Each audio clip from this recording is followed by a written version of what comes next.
कौवा था। वो एक किसान के घर के आंगन के पेड़ पर रहता था। किसान रोज सुबह उसे खाने के लिए पहले कुछ देता था और बाद में खुद खाता था। किसान खेत में चले जाने के बाद कौवा रोज उड़ते उड़ते ब्रह्मा जी के दरबार तक पहुंचता था और दरबार के बाहर जो नीम का पेड़ था उस पर बैठकर ब्रह्मा जी की सारी बातें सुना करता था। शाम होते ही कौवा उड़ता हुआ किसान के पास पहुंचता और ब्रह्मा जी के दरबार की सारी बातें उसे सुनाया करता था। एक दिन कौवे ने सुना कि ब्रह्मा जी कह रहे हैं कि इस साल बारिश नहीं होगी, अकाल पड़ जाएगा। उसके बाद ब्रह्मा जी ने कहा पर पहाड़ों में खूब बारिश होगी।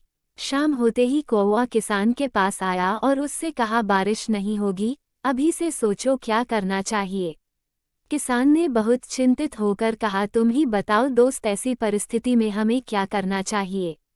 कौवे ने कहा ब्रह्मा जी ने कहा था पहाड़ों में जरूर बारिश होगी, क्यों न तुम पहाड़ पर खेती की तैयारी करना शुरू करो। किसान ने उसी वक्त पहाड़ पर खेती की तैयारी की।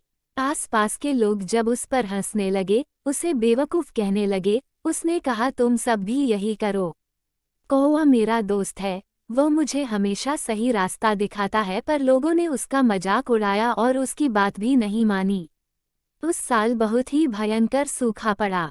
वो किसान ही अकेला किसान था जिसके पास ढेर सारा अनाज इकट्ठा हो गया।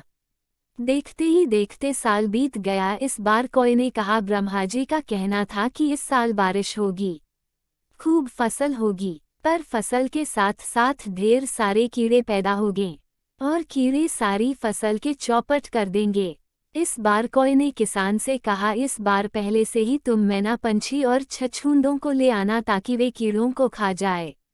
किसान ने जब ढेर सारा छछूंदों, मैना और पंछी को ले आया, आसपास के लोग उसे ध्यान से देखने लगे, पर इस बार वे किसान पर हंसे नहीं। इस साल भी किसान ने अपने घर में ढेर सारा अनाज इकट्ठा किया। इसके बाद कौवा फिर से ब्रह्मा जी के दरबार के बाहर नीम के पेड़ पर बैठा हुआ था। जब ब्रह्मा जी कर रहे थे फसल खूब होगी, पर ढेर सारे चूहे फसल पर टूट पड़ेंगे। कौवे ने किसान से कहा इस बार तुम्हें बिल्लियों को न्योता देना पड़ेगा, एक नहीं, दो नहीं, ढेर सारी बिल्लियां। इस बार आसपास के लोग भी बिल्लियों को ले आए। इसी तरह पूरे गांव में ढेर सारा अनाज इकट्ठा हो गया।